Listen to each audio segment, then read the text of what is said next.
যি সাংবাদিক আহিছে মই তেখেতলোকক মই আন্তৰিক ধন্যবাদ জনাইছোঁ। আজি খুমটাই পূৰ্বাঞ্চলিক হাইস্কুলে 50 বছৰ গৌৰকিলে। এই 50 বছৰ গৌৰকাৰ অন্তৰালত আজি আমি এই বছৰটো সোণালী জয়ন্তী ৰূপে পালন কৰিবলৈ লৈছোঁ। আমাৰ পুৱাৰ কাৰ্যসূচী পতাকা উত্তোলন, শ্বহীদ তৰ্পণ আৰু আমাৰ আধাৰশিলা হৈছে শ্বহীদ তৰ্পণৰ কাৰণে আমাৰ আধাৰশিলা তৰ্পণ কৰিছে বদন গগৈ ছাৰে, প্ৰাক্তন প্ৰধান শিক্ষক বদন গগৈ ছাৰে। আৰু এনেধৰণে আমাৰ আগবেলা সময়ছোৱাত আমাৰ যিসকল এই স্কুলখনৰ পৰা শিক্ষকতা কৰি অৱসৰ লৈছে আৰু এই শিক্ষা অনুষ্ঠানটোৰ কাৰণে যিসকলে আমাৰ সদাশয় ব্যক্তিয়ে অশেষ কষ্ট স্বীকাৰ কৰিলে তেখেতলোকক সম্বৰ্ধনা জনোৱা হৈছে। আৰু এই স্কুলৰ কাৰণে যিজন ভূমিদাতা বাপুৰাম হাতুৱাদেৱক তেখেতৰ নাতিক সম্বৰ্ধনা জনোৱা হৈছে। আৰু আমাৰ দুপৰীয়াৰ 11 বজাৰ কাৰ্যসূচী আমাৰ যিসকল প্ৰাক্তন ছাত্ৰ ছাত্ৰী তেখেতলোকৰ আৰু প্ৰাক্তন শিক্ষক শিক্ষয়িত্ৰীসকলৰ মত বিনিময় অনুষ্ঠানটো বৰ্তমান চলি আছে আৰু ইয়াৰ পিছতে আমাৰ মুকলি সভা অনুষ্ঠিত হ'ব। ধন্যবাদ। আমি কেইজনমানে প্ৰথম প্ৰতিষ্ঠা কৰি মোৰ সহপাঠী দুজন বন্ধু। হয়, আমাৰ পূৰ্বাঞ্চলিক খুমটাই হাইস্কুল এই বিদ্যালয়খন 1976 চনত প্ৰতিষ্ঠা কৰা হৈছিল আৰু এই 2025 বৰ্ষত 50 বছৰত ভৰি দিছে আৰু 2026 বৰ্ষত এই 50 বছৰ পূৰ্ণ কৰিব। এই উপলক্ষে আমি এদিনীয়া কাৰ্যসূচীৰে শুভাৰম্ভণি অনুষ্ঠানটো আজি আয়োজন কৰিছোঁ আৰু এই শুভাৰম্ভণি অনুষ্ঠানটোৰ যোগেদিয়ে বছৰজোৰা কাৰ্যসূচীৰে বিভিন্ন কাৰ্যসূচীৰে আমি এই সোণালী জয়ন্তীটো উদযাপন কৰি থাকিম। বিদ্যালয়খনে বিভিন্ন সময়ত বিভিন্ন সমস্যা মাজেৰে বিভিন্ন ঘাট প্ৰতিঘাতৰ মাজেৰে আহি আজি এই 50 বছৰত ভৰি দিছে। খুমটাই গাঁৱৰ ভিতৰৰ অঞ্চলত অৱস্থিত বিদ্যালয়খনৰ বয়স অনুসৰি যিমান আগবাঢ়িব লাগিছিল বা যিমান ধৰণৰ আন্তঃগাঁথনিয়ে হওক বা অন্যান্য সুবিধা লাভ কৰিব লাগিছিল সিমান আগবাঢ়িব পৰা নাই।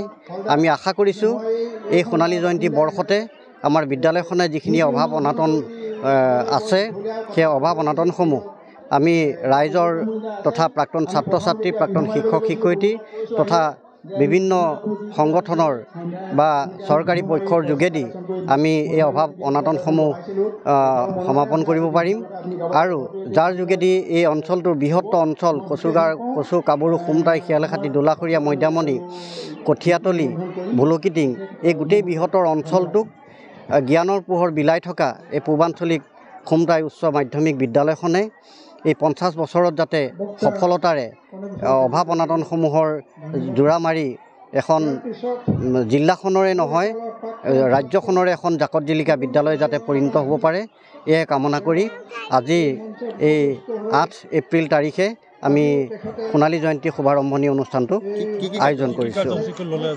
ইয়াত আৰম্ভণিতে আমাৰ বিদ্যালয় পতাকা, সোণালী জয়ন্তী পতাকা উত্তোলনেৰে কাৰ্যসূচীভাগ আৰম্ভ হৈছিল আৰু স্মৃতি তৰ্পণ আৰু আমাৰ এই বিদ্যালয়ৰ পৰা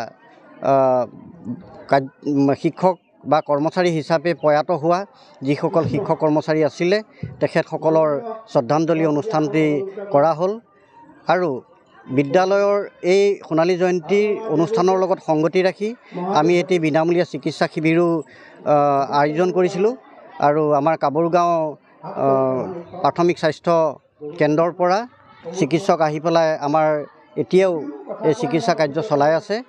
ইয়াৰ পিছতে আমি আমাৰ গুৰু প্ৰণাম যিসকল শিক্ষাগুৰু আছিল প্ৰতিষ্ঠাৰ কালৰ পৰা বৰ্তমানলৈকে থকা শিক্ষাগুৰুসকলক গুৰু প্ৰণাম আৰু বিশেষ সম্বৰ্ধনা অনুষ্ঠান এটা আমি ইতিমধ্যে সমাপ্ত কৰিছোঁ আৰু তাৰ যোগেদি প্ৰাক্তন ছাত্ৰ ছাত্ৰী যিসকল সেইসকলে আহি পেলাই আমাৰ এই শিক্ষক শিক্ষয়িত্ৰীসকলক প্ৰণাম জনাই তেওঁলোকক সম্বৰ্ধনা জনালে আৰু আমিও এতিয়া বৰ্তমান প্ৰাক্তন ছাত্ৰ ছাত্ৰীৰ মত বিনিময় অনুষ্ঠান এটা চলি আছে।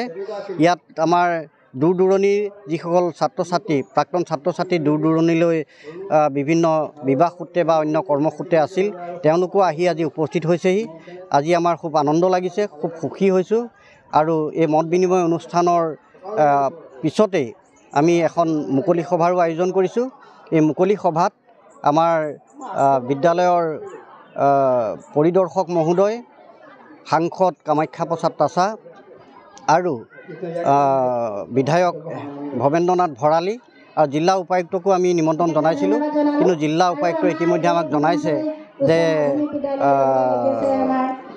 নিৰ্বাচনৰ ব্যস্ততাৰ বাবে তেখেত উপস্থিত থাকিব নোৱাৰে। কিন্তু বাকীসকল আমাৰ ইতিমধ্যে সভাপতি যিজনক আমাৰ মুকলি সভাৰ দায়িত্ব দিয়া হৈছে তেখেত আহি পাইছে ইতিমধ্যে। ডক্টৰ পুতুল চন্দ্ৰ শইকীয়াদেৱ, দেৱৰাজ ৰয় মহাবিদ্যালয়ৰ প্ৰাক্তন অধ্যক্ষ, আৰু উদ্বোধক হিচাপে দেৱৰাজ ৰয় মহাবিদ্যালয়ৰ দীনেশ গগৈ ছাৰো ইতিমধ্যে আমাৰ সভাস্থলীত উপস্থিত হৈছে।